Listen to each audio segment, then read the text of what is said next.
সুবহানাল্লাহ। দুনিয়াতেও তারা সফল হবে, পরকালেও সফল হবে ইনশাআল্লাহ।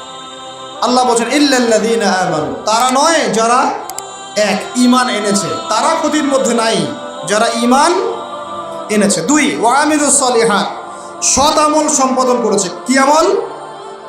সৎ আমল। তারপরে ওয়া তাওয়াসাউ বিল হক, পরস্পরকে সত্যের উপদেশ দিয়েছে। কিসের উপদেশ? সত্যের। 4 ওয়া তাওয়াসাউ বিস সবর, এবং পরস্পরকে ধৈর্যের উপদেশ দিয়েছে। কয়টা বললাম বলেন তো ভাই? আমার সাথে বলেন। 1 নাম্বার কি? যারা, আপনারা কি হাসি তামাশা করতে আসছেন এখানে?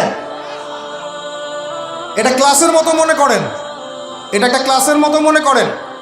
ট্রেডিশনাল ওয়াজ মাহফিল বাদ দেন, ওই সুর গল্প কিচ্ছা কাহিনী বন্ধ করেন, কিছু শিখেন। 4টা গুণাবলী অর্জন করলে ক্ষতি থেকে বাঁচতে পারবো, অন্যথায় কোনো সুযোগ নাই। যত বড় ফকিহ হন, আলেম হন, মুহাদ্দিস হন, মুফাসসির হন, পলিটিক্যাল নেতা হন, কোনো লাভ নাই, কিচ্ছু হবে না পরকালে। একদম নাজাতের রাস্তা বন্ধ যদি 4টা গুণাবলী অর্জন না করতে পারি। কয়টা ভাই?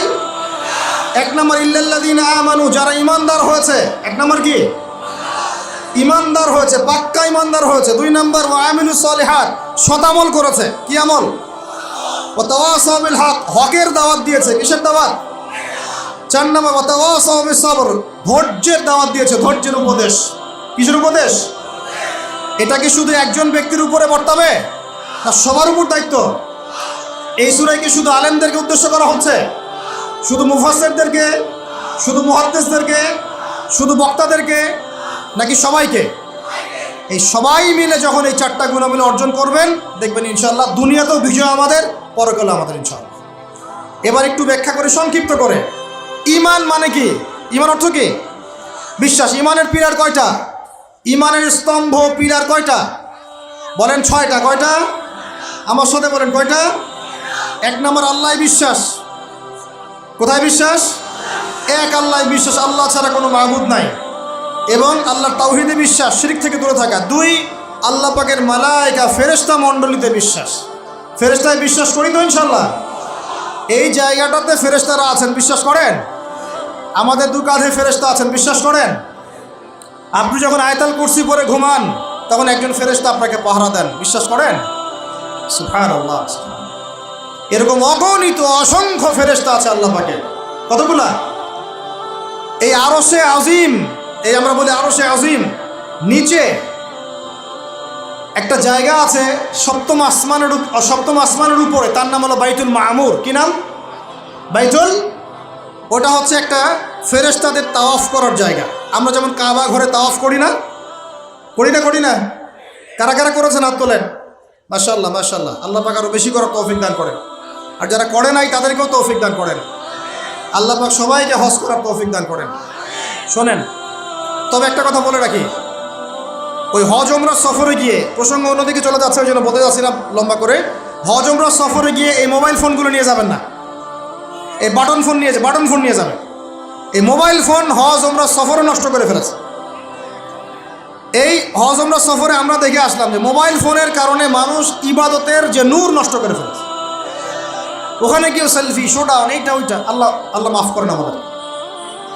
আর সুবহানাল্লাহ, মানুষ এখন হারাম এলাকাতেও দেখি সিগারেট খায় বসে বসে।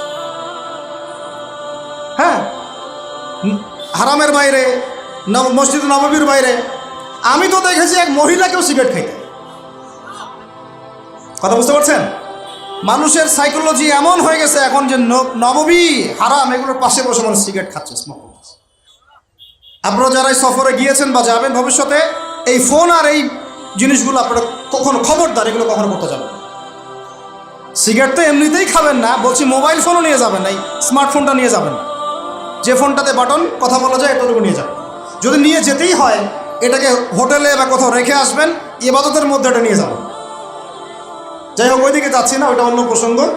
যেটা বলতে চাচ্ছিলাম যে আল্লাহ পাকের অগণিত ফেরেশতা আছেন, এই ফেরেশতাদের তাওয়াফের জন্যে আল্লাহ পাক একটা ঘর বানিয়েছেন, তার নাম বাইতুল মামুর। কি নাম?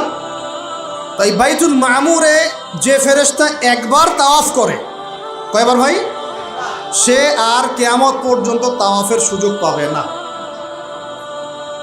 বলেন সুবহানাল্লাহি ওয়া বিহামদিহি, সুবহানাল্লাহিল আযীম। তাহলে আপনি কি বুঝতে পারলেন আল্লাহর ফেরেশতার সংখ্যা কত? যে একবার তাওয়াফ করেছে সে কিয়ামত পর্যন্ত আর সুযোগ পাবে না। চিন্তা করা যায়। এখন ইমানের পিলার কয়টা বললাম ভাই? 1 নাম্বার কিসে বিশ্বাস? আল্লাহ বিশ্বাস করি তো নাকি? তা আল্লাহ বিশ্বাস করলে যুবকরা এখন আত্মহত্যা করে কেন বলেন? আল্লাহ বিশ্বাস যদি করেন তাহলে রেজাল্ট খারাপ হলে আত্মহত্যা করেন কেন? আল্লাহ আপনার তাকদির লিখেন নাই? আল্লাহ বিশ্বাস করলে আপনি চাকরি পাচ্ছেন না, হতাশ কেন? আল্লাহ যদি বিশ্বাস করবেনই তাহলে আপনি মেয়ের পিছনে জীবন নষ্ট করছেন কেন? আল্লাহতে যদি বিশ্বাস থাকেই তাহলে নামাজ নাই কেন? আল্লাহ যদি বিশ্বাস করেনি আলহামদুলিল্লাহ তাহলে যাকাত দেন না কেন? তাহলে দিনের জন্য কোনো ফিকির নাই কেন? দিনে এলেম অর্জন কেন করেন না? কেন কোরআন তেলাওয়াত করা শেখেন না? কথাগুলো কি কষ্ট পাচ্ছেন? একটু পান। আমি দোয়া করি একটু যেন আপনি কষ্ট পান এবং এই কষ্টটা যেন আপনাকে আল্লাহর দিকে নিয়ে আসে।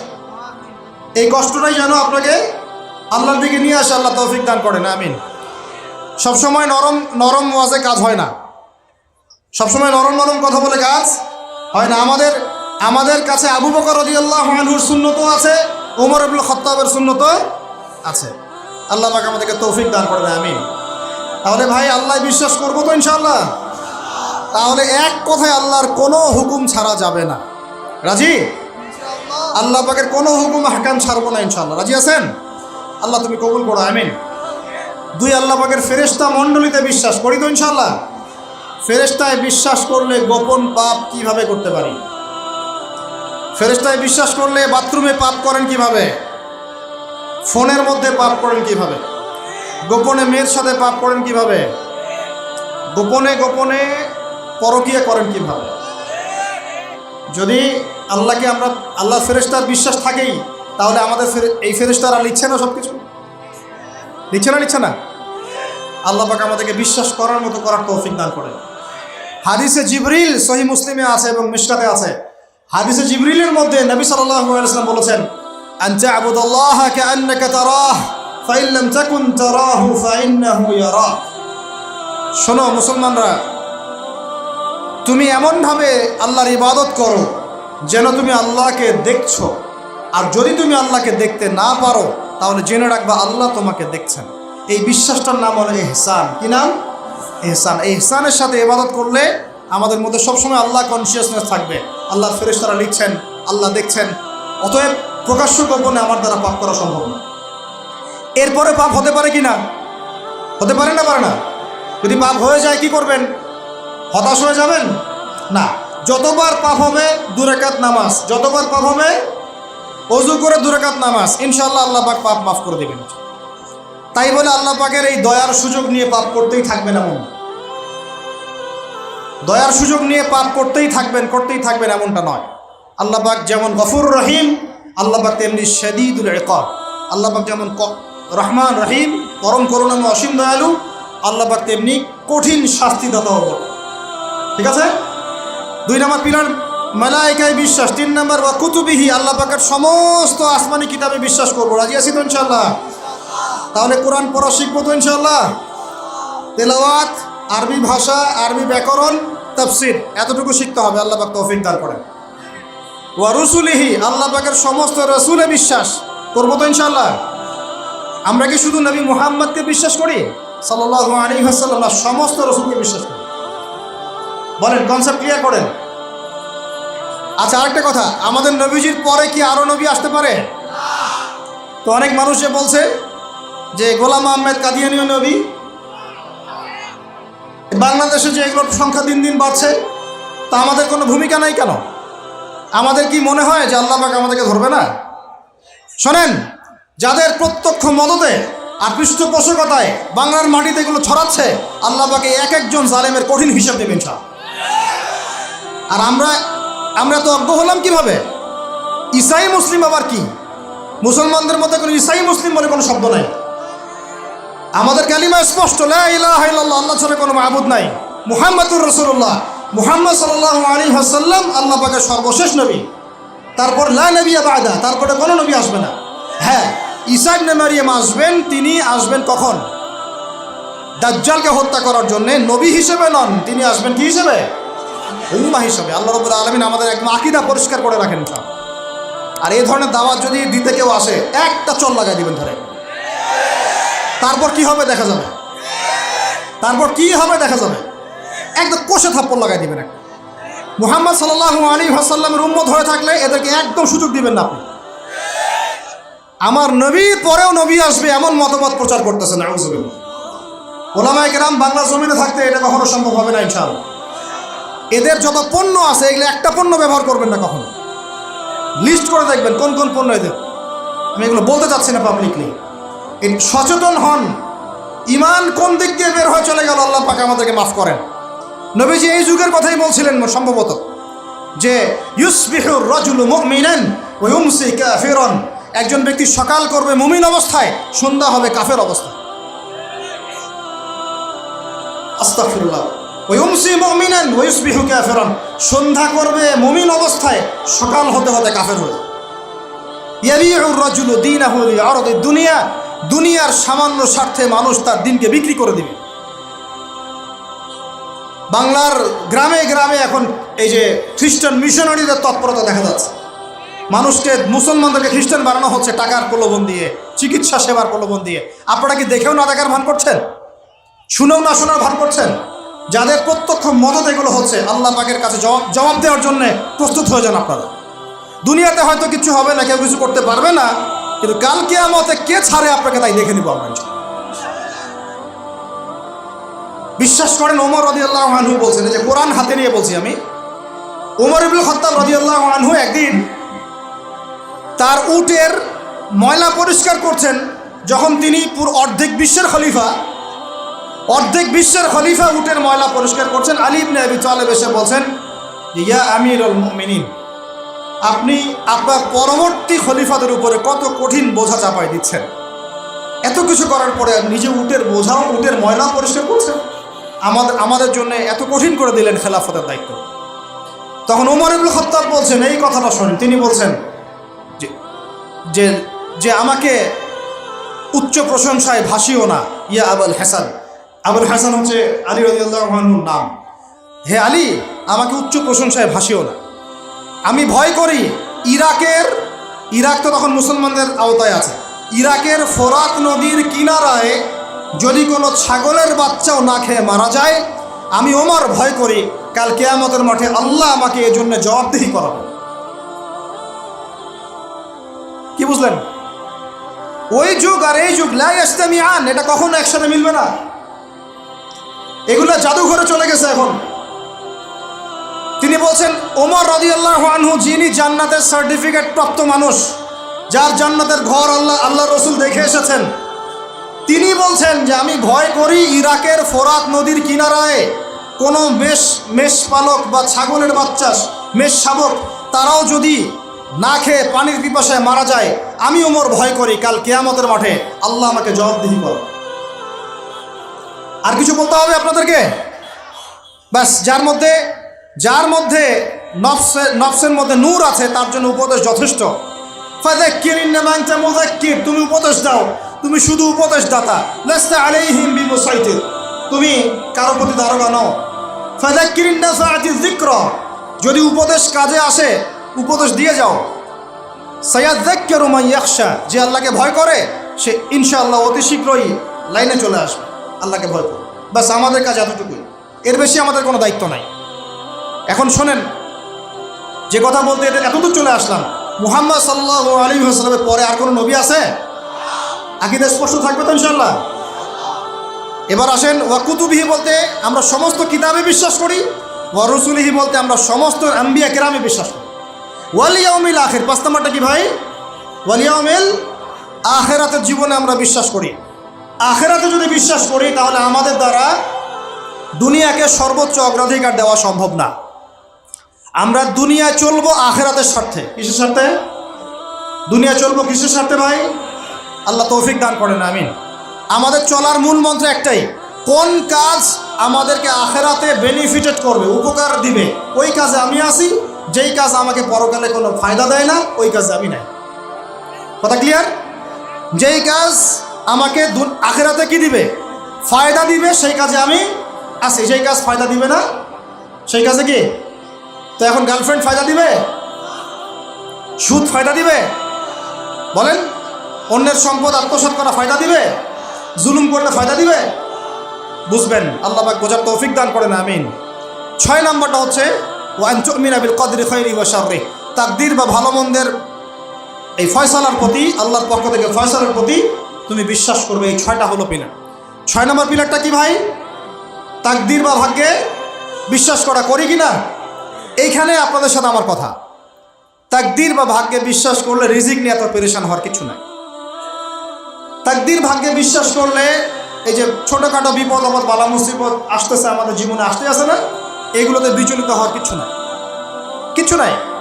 আমার তাকদীরে যা লেখা হয়েছে আল্লাহ পাক ছাড়া এটা কেউ বদলাতে পারবে না।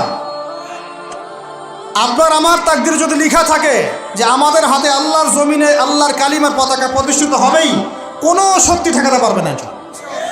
আর যদি না লেখা থাকে তাহলে সারা দুনিয়া মিলেও আমার কোনো উপকার করতে পারবে না। আমরা আল্লাহর প্রতি পূর্ণ তাওয়াক্কুল করি, পূর্ণ বিশ্বাস রাখি ইনশাআল্লাহ। আর এটাও বিশ্বাস করি ইনশাআল্লাহ তাআলা আল্লাহ পাক আমাদের হাতে আল্লাহর জমিনে দিন কায়েম করাবেন ইনশাআল্লাহ। কেউ আটকাতে পারবে না ইনশাআল্লাহ তাআলা, যদি আল্লাহ পাক আমাদের সাথে থাকে। এখন আল্লাহ কার সাথে থাকবেন? ওই যে শুরুতে বলেছি, ইন তানসুরুল্লাহ ইয়ানসুরকুম, যে আল্লাহর দিনকে সাহায্য করে আল্লাহ তার সাথে থাকবে ইনশাআল্লাহ। কথা ঠিক আছে ভাই? আচ্ছা, আর বেশ বাড়ালাম না, এবার আসেন। 1 নম্বর বুঝলেন, ইমানদার হতে হলে এইরকম ইমানদার হতে হবে। কয় পিলার ভাই? কয় পিলার? 1 নম্বর বলেন আল্লাহ বিশ্বাস, 2 নম্বর ফেরেশতায় বিশ্বাস, 3 নম্বর হ্যাঁ আসমানি কিতাব সমূহ, 4 নম্বর নবী রসুলগণ, 5 নম্বর পরকাল, 6 নম্বর মুখস্থ থাকবে ইনশাল্লাহ। এই 6টা পিলারকে 3টা কাজ করবেন। কয়টা কাজ? 1, তাসদীক বিল জিনান, এই যে কলব হৃদয় আছে, হৃদয় থেকে বিশ্বাস করা। বিশ্বাস করি আমরা, হৃদয় থেকে বিশ্বাস করি তো ইনশাআল্লাহ। ওয়াল ইকরার বিল লিসান, মুখে স্বীকৃতি দিবেন। মুখে কি দিবেন? স্বীকৃতি দিচ্ছি কিনা। আর 3 নাম্বার হচ্ছে ওয়াল আমালু বিল আরকান, কাজে প্রমাণ করা, কাজে বাস্তবায়ন। এখন যদি কেউ বলে আমি ইমানদার, নামাজ পড়ে না, কাজে বাস্তবায়ন হলো? ইমান আমার খুব পাকাপোক্ত, যাকাত দেই না, হবে? বছর বছর হজ উমরা করেন, এদিকে মানুষের সম্পদ আত্মসাৎ করতেছেন, হবে? ব্যাস, এই কথা ক্লিয়ার বোঝা যাচ্ছে কি? আল্লাহ পাক আমাদের সবাইকে তৌফিক দান করেন। এই ইমান যদি থাকে ইনশাআল্লাহ দুনিয়া সফল, পরকালে সফল। 2, ওয়া আমিলুস সলিহাত, আমলে সলেহ মানে কি? এক কথায় বোঝেন, এক কথায় বোঝেন। আমলে সলেহ মানে হচ্ছে আল্লাহ পাক কোরআনে এবং তার রাসূল হাদিসে, আমার সাথে বলেন, আল্লাহ পাক কোরআনে তার রাসূল হাদিসে যত নেক আমল করতে বলেছেন সব নেক আমল করা হলো আমলে সলেহ। ক্লিয়ার? কি বললাম বলেন তো আমার সাথে?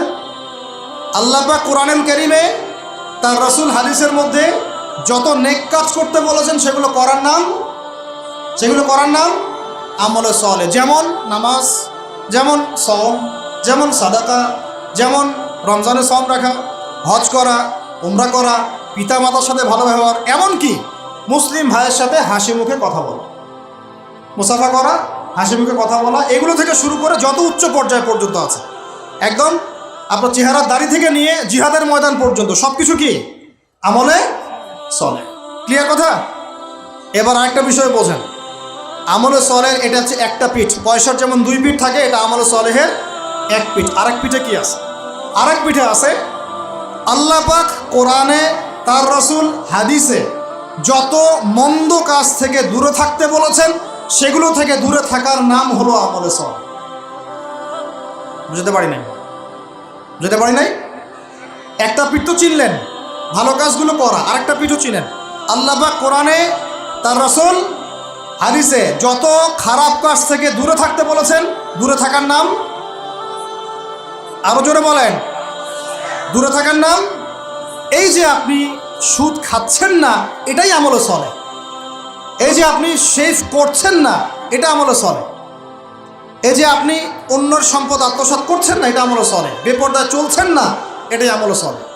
আল্লাহ পাক গীবত করতে নিষেধ করেছেন, করছেন না, এটা আমলে সলেহ। আল্লাহ পাক এতিমের সম্পদ আত্মসাৎ করতে নিষেধ করেছেন, আপনি যে করছেন না, এটা আমলে সলেহ। আল্লাহ বলছেন লা তাকরাবু জিনা, জেনার কাছে যেও না, কাছেও যেও না, আপনি যে যাচ্ছেন না, এটাও আমলে সলেহ। মানে ভালো কাজগুলো করার নাম যেমন আমলে সলেহ, খারাপ থেকে দূরে থাকার নাম কি? ক্লিয়ার কথা? তাহলে 1 নম্বর ঈমান বুঝতে পারলেন, আমল সালেহ বুঝতে পারলেন। 3 নম্বর ওয়াতাওয়াসাউ বিল হক, হকের দাওয়াত দেওয়া। হকের, আর হকটা কি ভাই? হক মানে কি? কে বলতে পারবেন? হক মানে কি? হকের দাওয়াত দিতে বলেছেন আল্লাহ পাক। হকটা মানে কি?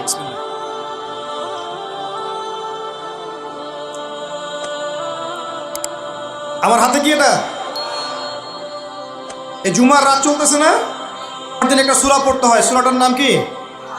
জোরে বলেন। সূরা কাহাফ জুমার দিনে তেলাওয়াত করলে এক জুমা থেকে আরেক জুমা পর্যন্ত আপনার এই যে হায়াত, এটা ইমানে নূর দিয়ে আল্লাহ ভরে দিবেন।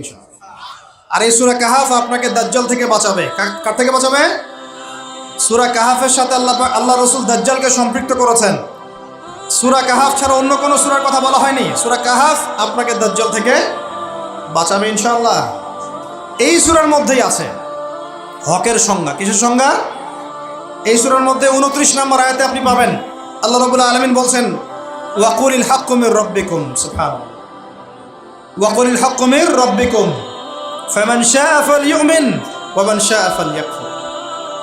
হে মুমিন মুসলমান শোনো, হক সত্য সেটাই যা তোমার রবের পক্ষ থেকে নাজিল হয়। সুবহানাল্লাহ। হকের সংজ্ঞা বুঝতে পারলাম? হক বা সত্য সেটাই যা তোমার রবের পক্ষ থেকে নাজিল হয়। এখন আমাকে বলেন আল্লাহর পক্ষ থেকে কি নাজিল হয়েছে? বলেন। আচ্ছা, যখন তাওরাত নাজিল হয়েছিল ওটা কি হক ছিল না বাতিল ছিল? হক ছিল। জাবুর হক ছিল। তারপর ইনজিল, সর্বশেষ যে কোরআন নাজিল হলো এটা কি হলো তাহলে? এখন কোরআনের ব্যাখ্যায় হাদিস আছে না নাই? হাদিস আছে না নাই? নাকি শুধু কোরআন মানলেই হবে, হাদিস মানার দরকার নাই? এরকমও তো দল আছে আমাদের দেশে, আছে না? খবরদার এসব এই ফিতনায় পা দিবেন না। ওয়ামা ইয়ানতিকু আনিল হাওয়া, আল্লাহ বলছেন আল্লাহ নবী নিজের মন গড়া কোনো কথা বলতেন না। ইন হুয়া ইল্লা ওয়াহয়ুন ইউহা, তিনি শুধু সেই কথাই বলতেন যা তার কাছে ওহী করা হয়েছে। হাদিসের কথাগুলো এগুলো আল্লাহর পক্ষ থেকে আসা, নবী সাল্লাল্লাহু আলাইহি ওয়াসাল্লাম তার জবানে বলেছেন। সুবহানাল্লাহ। এখন এই কোরআন এবং হাদিস হলো হকের মানদণ্ড। তাহলে কোরআন হাদিসের সাথে যা মিলবে তা আমি নিব, যা মিলবে না তা নিব। আবার বলি, কোরআন হাদিসের সাথে যা মিলবে তা আমি নিব, যা মিলবে না তা আমি নিব না। বাস, যা মিলবে তাই নেবেন। যার কথাই কোরআন সুন্নাহর সাথে মিলবে আপনি নেবেন, মিলছে না নেবেন না। আমার কোনো কথা যদি দেখেন কোরআন সুন্নাহর সাথে মেলে নাই, ওটা দেওয়ালে ছুঁড়ে ফেলে দেবেন, কোনো দরকার নেই।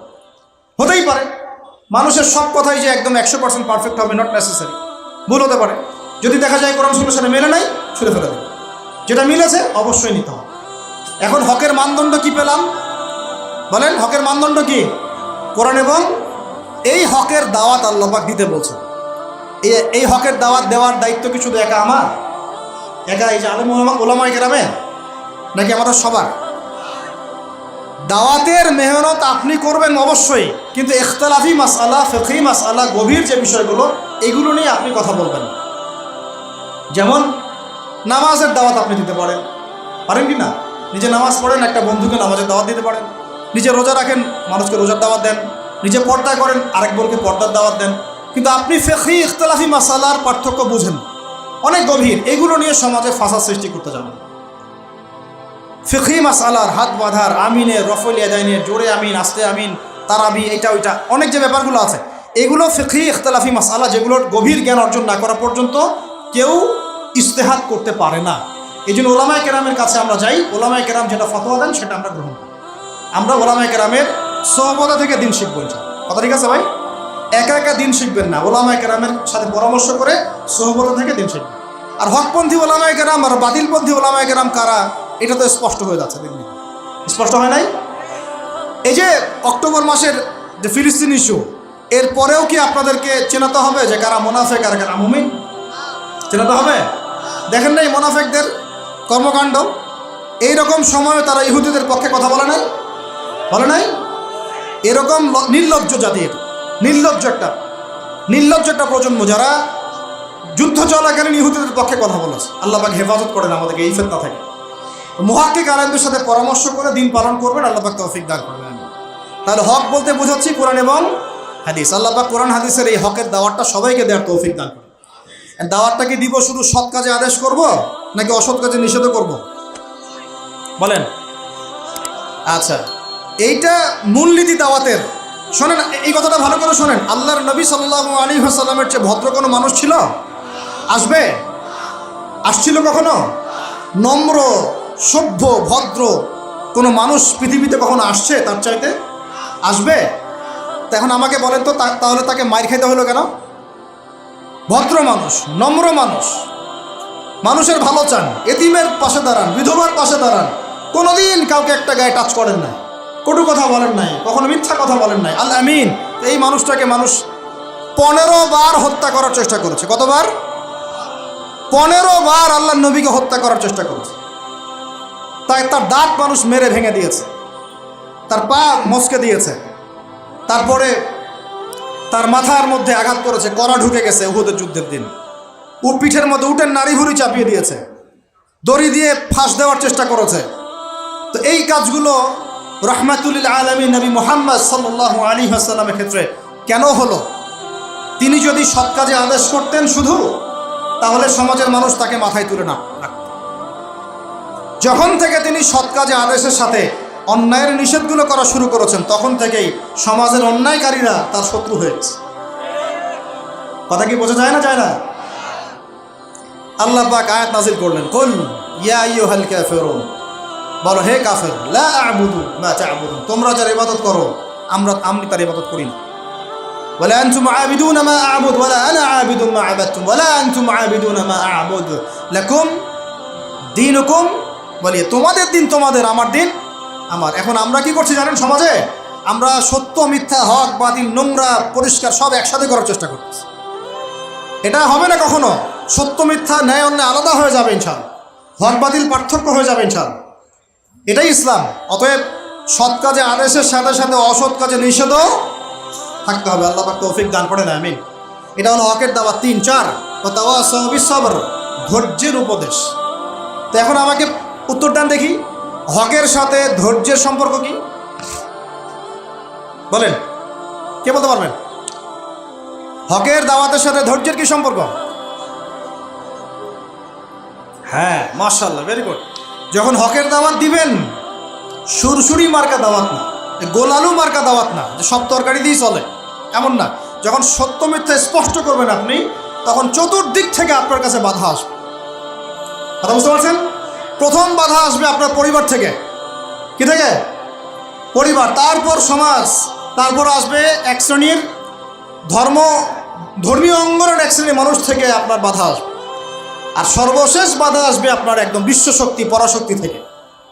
কথা বুঝতে পারছেন? এই 4টা ধাপে বাধা আসে মানুষের জীবন। প্রথম বাধা আসে পরিবার থেকে, তারপর সমাজ, তারপর ধর্মনেতা, তারপর আস্তে আস্তে দেখবেন ওই বিশ্ব নেতা থেকে বাধা আসা শুরু। আল্লাহ নবীর ক্ষেত্রেও তাই হয়েছে, আর নবী ইব্রাহিমের ক্ষেত্রেও তাই হয়েছে আলাইহিম আসসালাম। প্রত্যেক নবীর জীবনেই তাই হয়েছে। যারা হকপন্থী তাদের প্রত্যেকের জীবনে তাই হবে, এটাই সুন্নাত। এর বাইরে যদি কিছু হয়, বুঝে নিতে হবে যে আমরা হকের উপর নাই। যদি দেখেন যে আপনি মাশাআল্লাহ ইসলামের খুব দাওয়াতি কাজ করছেন, কোনো বাধা বিপত্তি নাই, কোনো সমালোচনা নাই, কোনো নিন্দা, গীবত, তহমত, আগ্রাসন নাই, প্রতিবন্ধকতা নাই, বুঝবেন আপনার দাওয়াত একটা গোলালু মার্কা দাওয়াত। এই দাওয়াতে 1000 বছরও যদি আপনি দাওয়াতি কাজ করেন, আল্লাহর জমিনে দিন কায়েম হবে না, কোনোদিনও না। আল্লাহ পাক আমাদেরকে বোঝার তৌফিক দান করেন। তাহলে হকের সাথে সবরের সম্পর্ক কি? হকের দাওয়াত দিতে গেলে বাধা বিপত্তি, বালা মুসিবত আসবে, তখন আমাদেরকে কি করতে হবে? সবর করতে হবে, ধৈর্য ধরতে হবে। এবং এই সবরের উপর ইস্তেকামা থাকলে আল্লাহ পাকের পক্ষ থেকে সাহায্য নেমে আসবে ইনশাআল্লাহ। এখন আল্লাহ পাক কোরআনে আমাদেরকে বলছেন, এই 4টা গুণাবলী অর্জন না করলে তোমরা সবাই ক্ষতির মধ্যে আছে। আল্লাহ পাক আমাদের সবাইকে 4টা গুণাবলী অর্জন করার তৌফিক দান করেন। আল্লাহ পাক বললেন, সময়ের কসম, এই সময়ে মহাকালের কসম করে বলতেছি যে ইন্নাল ইনসানা লাফি খুসর, তোমরা সব মানুষ ক্ষতির মধ্যে আছো। তবে এই 4টা গুণাবলী যারা অর্জন করতে পেরেছে, এরা বাদ দিয়ে ইল্লাল্লাযীনা আমানু, যারা খাঁটি ইমানদার হয়েছে। কয় পিলার? 6 পিলার। ওয়া আমিলুস সলিহাত, বেশি বেশি সৎ আমল করেছে। সৎ আমলের কয়টা পিঠ? 2টা। একটা হলো ভালো কাজগুলো করা, মন্দ কাজগুলো ছাড়া। ওয়াতাওয়াসাউ বিল হক, পরস্পরকে হকের দাওয়াত দেয়া। দিব কিনা আমরা ইনশাআল্লাহ? এখানে 2 সূরত। কয় সূরত? একটা সৎ কাজে আদেশ, একটা অসৎ কাজে নিষেধ। আরেকটা হলো ওয়াতাওয়াসাউ বিস-সাবর, এবং ধৈর্য ধরবো। বাধা বিপত্তি আসবে, বাধা বিপত্তি বালা মুসিবত আসবে, হকের পথে নামেন, আপনিও